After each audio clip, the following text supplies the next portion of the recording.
آج انشاءاللہ تعالی ہم سورۃ التوبہ کی آیت نمبر 71 پڑھتے ہیں اور اس آیت کو سمجھنے کی کوشش کرتے ہیں۔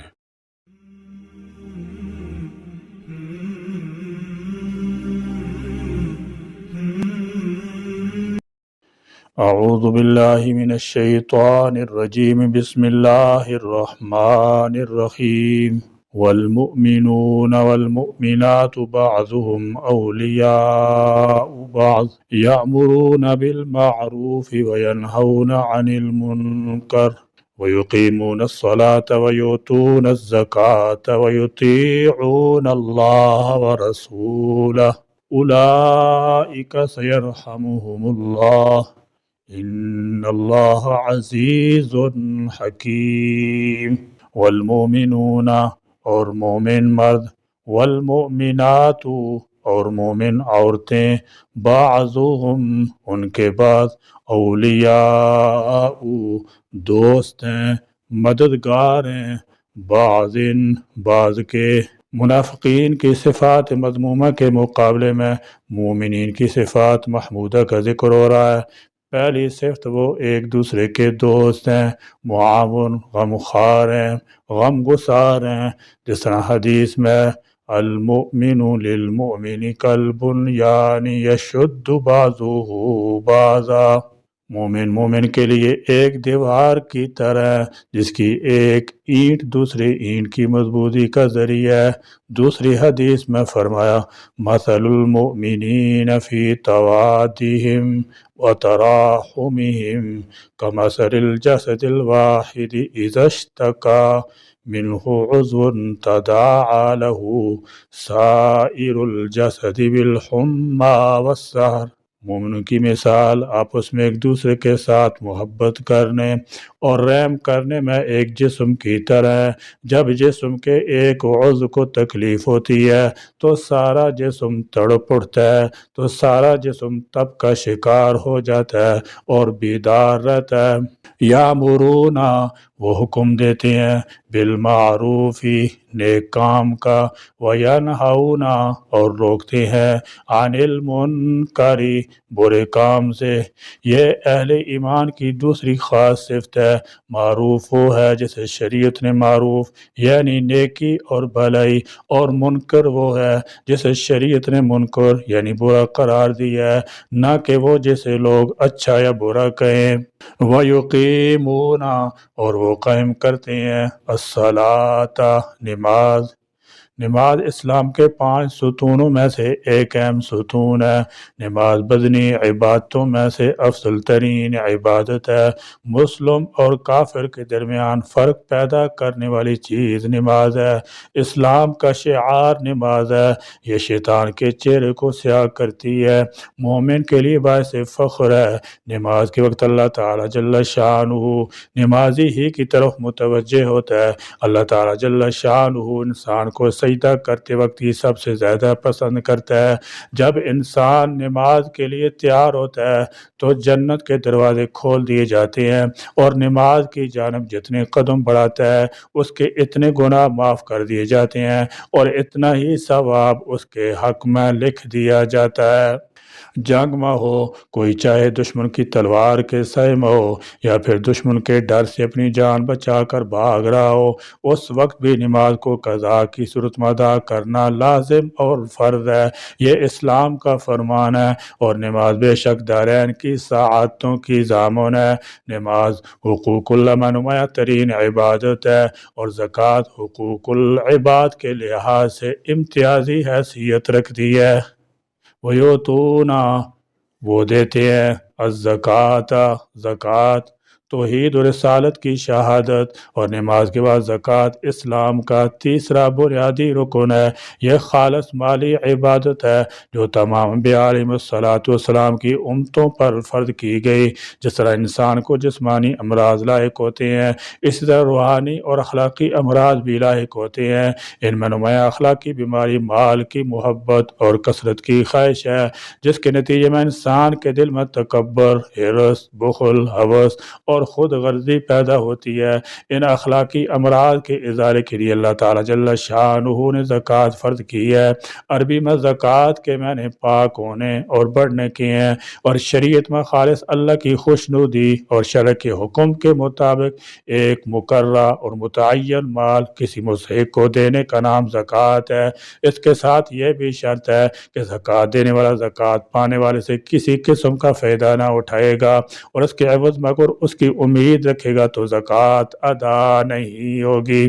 شریعت میں اس مالی عبادت کو زکوٰۃ اس لیے کہا جاتا ہے کہ اس سے آدمی کا مال باقی پاک ہو جاتا ہے۔ لغت میں زکوٰۃ کے معنی پاکیزگی اور برکت کے ہیں۔ مال و دولت سے انسان بخل، تکبر اور حرص پیدا ہوتی ہے۔ مالی عبادت کے طور پر اللہ تعالیٰ جل شانہ نے زکوٰۃ فرض کی ہے تاکہ زکوٰۃ کی ادائیگی سے ان اخلاقی امراض کا خاتمہ ہو اور انسان میں قناعت، انکساری اور تقوی پیدا ہو۔ وَيُطِيعُونَ اللَّهَ اور اطاعت کرتے ہیں اللہ کی، وَرَسُولَهُ اور اس کے رسول کی، اولئک یہ لوگ ہیں، سَيَرْحَمُهُمُ اللَّهُ ضرور رحم فرمائے گا ان پر اللہ۔ رسول اللہ صلی اللہ تعالی علیہ وسلم کا فرمان ہے، من لا یرحم لا یرحم، جو رحم نہیں کرتا اس پر رحم نہیں کیا جاتا۔ اس حدیث کا مفہوم مولانا حالی رحمۃ اللہ تعالی علیہ نے بڑے خوبصورت انداز میں بیان فرمایا۔ خدا رحم کرتا ہے نہیں اس بشر پر، نہ ہو درد کی چوٹ جس کے جگر پر، کرو مہربانی تم اہل زمین پر، خدا مہربان ہوگا عرش بری پر۔ اللہ رب العزت کی صفات عالیہ میں ایک بہت نمایاں صفت اللہ کی شان رحمت ہے۔ اسماء الحسنی میں الرحمن الرحیم دونوں اسی صفت کے ترجمان ہیں، اور ان میں اللہ کی رحمت کی کثرت، عموم، تسلسل، دوام سب کی طرف اشارہ موجود ہے۔ قرآن مجید میں سینکڑوں مقامات پر اللہ تعالیٰ جل شانہ نے اپنی صفت رحمت کا ذکر کیا ہے اور حوالہ دیا ہے۔ تمام قرآن صورتوں کے آغاز میں جو آیات ذکر کی جاتی ہے اور تمام اہم کاموں کا آغاز جس بول سے کیے جانے کا حکم ہے وہ بسم اللہ الرحمن الرحیم ہے، جس میں اللہ کے رحمان سب پر مہربان اور رحیم بہت مہربان ہونے کی صراحت ہے۔ قرآن میں مستقل ایک سورۃ الرحمن کے نام سے موسوم ہے، جسے قرآن کی زینت قرار دیا گیا ہے۔ اس کا آغاز بھی صفت رحمان کے ذکر سے ہوا ہے، اور پوری سورت میں ابتدا سے انتہا تک اسی صفت کے ثمرات اور نمونوں کا بیان ہے۔ اس کے علاوہ بہت سے مقامات پر گناہ گاروں، گناہوں اور جہنم کی سزاؤں کے ذکر کے بعد اللہ نے اپنے غفور اور رحیم ہونے کی صراحت فرمائی ہے، اور کئی مقامات پر اللہ تعالیٰ جل شانہ نے اپنی طرف رحمت کی نسبت کی ہے، اور کئی جگہ بھی رحمت کی وسعت کو بیان فرمایا ہے۔ کاتب ربکم علی نفسہ الرحمہ، تمہارے رب نے اپنے اوپر رحمت کا معاملہ لازم کر لیا ہے۔ ایک جگہ فرمایا ربکم ذو رحمت واسعہ، تمہارا رب بڑا وسیع رحمت کا مالک ہے۔ ایک جگہ فرمایا ورحمتی وسعت کل شیء، میری رحمت ہر چیز کو محیط ہے۔ اللہ تعالیٰ جل شانہ کی طرف سے ہر لمحہ ہمارے لیے باعث رحمت ہے۔ ہم ہر لمحہ ان کی نعمتوں سے لطف اندوز ہوتے ہیں۔ ہم ہر لمحہ صحت، عزت، شہرت، آسائشیں اور نہ جانے کن کن نعمتوں سے فائدہ اٹھاتے ہیں۔ دیکھا جائے تو ہم ایک بھی نعمت کا شکر ادا کرنے کے قابل نہیں ہیں۔ ہم نے اپنی زندگی کو کیا بنا دیا ہے، ہمیں کیا ہونا چاہیے تھا، ہمیں زندگی کیسے گزارنی چاہیے تھی، اور ہم کیسے زندگی گزار رہے ہیں، شاید ہمارے پاس یہ سوچنے کا وقت ہی نہیں ہے۔ ہم اصل راستے سے پڑھ رہے ہیں تو زندگی نہایت آسان ہے، ہم نے غلط کاموں پڑھ کر شیطان کے راہ پر چل کر اسے مشکل ترین بنا دیا ہے۔ ہماری حرص نے، لالچ نے، شیطان کے مشن پر عمل نے ہمیں راستے سے بھٹکایا ہوا ہے۔ بھلا قرآن کریم اللہ تعالیٰ کا کتنا سادہ، صاف اور واضح حکم ہے کہ اللہ ظالموں کو پسند نہیں کرتا، اللہ حد سے بڑھنے والوں کو پسند نہیں کرتا، اللہ تکبر کرنے والوں کو پسند نہیں کرتا۔ ہمیں نبی کریم صلی اللہ تعالی علیہ وسلم کی سنت پر عمل کرنے سے کون روکتا ہے؟ ہم خود گناہوں میں گرتے چلے جا رہے ہیں۔ اگر ہم اپنی بنیاد پر واپس آ جائیں، ہماری بنیاد قرآن و سنت ہے، اللہ تعالیٰ جل شانہ تو رحمان و رحیم ہے۔ ان اللہ، بے شک اللہ، عزیز، نہایت غالب، حکیم، خوب حکمت والا ہے۔ اب منافقوں کے مقابلے میں صحیح میں سچے مومنوں کے خصال کا ذکر کیا جا رہا ہے اور بتلایا جا رہا ہے کہ اگرچہ منافق بھی مسلمانوں میں شامل رہتے ہیں اور ان سے ملے جلے رہتے ہیں، مگر ان دونوں طبقوں کے اخلاقی مزاج، عادات و خصائل ایک دوسرے سے بالکل مختلف ہیں۔ منافق برے کاموں پر خوش ہوتے ہیں اور ان میں مددگار ثابت ہوتے ہیں، تو مومن برے کاموں سے خود بھی بچتے ہیں اور دوسروں کو بھی منع کرتے ہیں۔ منافق اچھے کاموں پر خود بھی عمل پیرا نہیں ہوتے اور دوسروں کو بھی ان سے منع کرتے ہیں یا ایسے کاموں میں رکاوٹیں کھڑی کر دیتے ہیں، جبکہ مومن خود بھی بھلے کام کرتے ہیں، دوسروں کو ان کی تلقین کرتے ہیں اور ایسے کاموں میں ایک دوسرے کی مدد اور تعاون کرتے ہیں۔ منافق کی نماز دکھلاوے کی ہوتی ہے، جسے وہ ایک بیگار سمجھ کر ادا کرتا ہے، اسی طرح وہ زکوٰۃ بھی جرمانہ اور تاوان سمجھ کر ادا کرتا ہے تاکہ اسے مسلمانوں میں سے ہی سمجھا جا سکے، جبکہ مومن یہ دونوں کام اس لیے کرتے ہیں کہ یہ ان کے اللہ اور اس کے رسول کا حکم ہے۔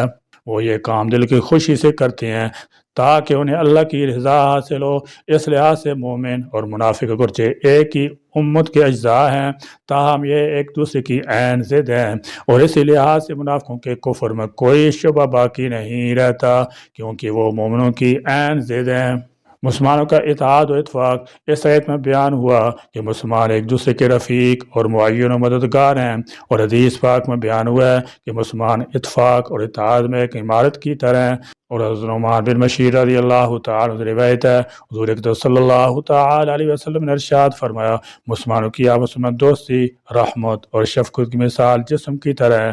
جب جسم کا کوئی عضو بیمار ہوتا ہے تو بخار اور بے خوابی میں سارا جسم اس کا شریک ہو جاتا ہے۔ خلاصہ یہ ہے کہ اس آیت میں ایمان والوں کا ایک وصف یہ بیان کیا گیا کہ وہ نیکی کا حکم دیتے ہیں اور برائی سے منع کرتے ہیں۔ فی زمانہ اس کام کی ضرورت بڑھتی جا رہی ہے، کیونکہ آج کے دور میں مسلمانوں کی بھاری اکثریت بے عملی کا شکار ہے۔ نیکیاں کرنا نفس کے لیے بے حد دشوار، جبکہ گناہ کا ارتکاب کرنا بہت آسان ہو چکا ہے۔ مسجد کی ویرانی، بازاروں کی رونق اور ڈرامہ گاہوں کی رونق دین کا درد رکھنے والوں کو رلا دیتی ہے۔ ڈش، اینٹینا، موبائل، فیس بک، انٹرنیٹ، یوٹیوب، کیبل کے ذریعے ٹی وی اور انٹرنیٹ کا غلط استعمال کرنے والوں نے گویا اپنی آنکھوں سے حیا دھو ڈالی ہے۔ ضروریات کی تکمیل اور سہولیات کے اصول کی حد سے زیادہ جدوجہد نے مسلمانوں کی بھاری تعداد کو آخری فکر سے غافل کر دیا ہے۔ گالی دینا، تہمت لگانا، بدگمانی کرنا، غیبت کرنا، چغلی کھانا، لوگوں کے عیب جاننے کی جستجو میں رہنا، لوگوں کے عیب اچھالنا، جھوٹ بولنا، جھوٹے وعدے کرنا، کسی کا مال نہ حق کھانا، خون بہانا، کسی کو شرعی اجازت کے بغیر تکلیف دینا، کسی کا قرض دبا لینا، کسی کی چیز وقتی طور پر لے کر واپس نہ کرنا، مسلمانوں کو برے القاب سے پکارنا، کسی کی چیز اسے ناگوار گزرنے کے باوجود اجازت کے بغیر استعمال کرنا، شراب پینا، جوا کھیلنا، چوری کرنا، زنا کرنا، فلمیں ڈرامے دیکھنا، گانے باجے سننا، رشوت کا لین دین کرنا، ماں باپ کی نافرمانی کرنا اور انہیں ستانا، امانت میں خیانت کرنا، بدنگاہی کرنا، عورتوں کا مردوں اور مردوں کا عورتوں کی نکالی کرنا، بے پردگی کرنا، غرور، تکبر، حسد، ریاکاری، اپنے دل میں کسی مسلمان کا بغض اور کینہ رکھنا، غصہ آ جانے پر شریعت کی حدود کو توڑ ڈالنا، گناہوں کی ہرس و بیجا، بخل اور خود پسندی وغیرہ معاملات ہمارے معاشرے میں بڑی بے باکی کے ساتھ کیے جاتے ہیں۔ حتیٰ کہ بظاہر نیک نظر آنے والے کسی شخص کے قریب جائیں تو وہ بھی بسا اوقات عقیدے کی خرابی، زبان کی بے احتیاطی، بدنگاہی اور بد اخلاقی وغیرہ کی آفتوں میں مبتلا نظر آتا ہے۔ ضرورت اس بات کی ہے کہ ہم اپنا دامن اللہ کی رحمت سے مالا مال کرنے کی فکر کریں، اپنی غفلتوں سے باز آ جائیں، اپنے رب کو منانے کی کوششیں کریں اور ایمان کی پختگی کے ساتھ اپنے دلوں میں اللہ کا خوف پیدا کریں کہ اسی تدبیر سے ہم یقینی طور پر اللہ کی رحمت اپنی طرف متوجہ کرا سکتے ہیں اور اپنی بگڑی سنوار سکتے ہیں۔ اللہ تعالیٰ جل شانہ مسلمانوں کو نیکی کا حکم دینے، برائی سے منع کرنے کا جذبہ، ہمت اور توفیق عطا فرما۔ یا اللہ کریم، مسلمانوں کو اتحاد و اتفاق کی اہمیت کو سمجھنے اور آپس میں متحد و متفق رہنے کی توفیق عطا فرما۔ آمین۔ وآخر دعوانا الحمد للہ رب العالمین۔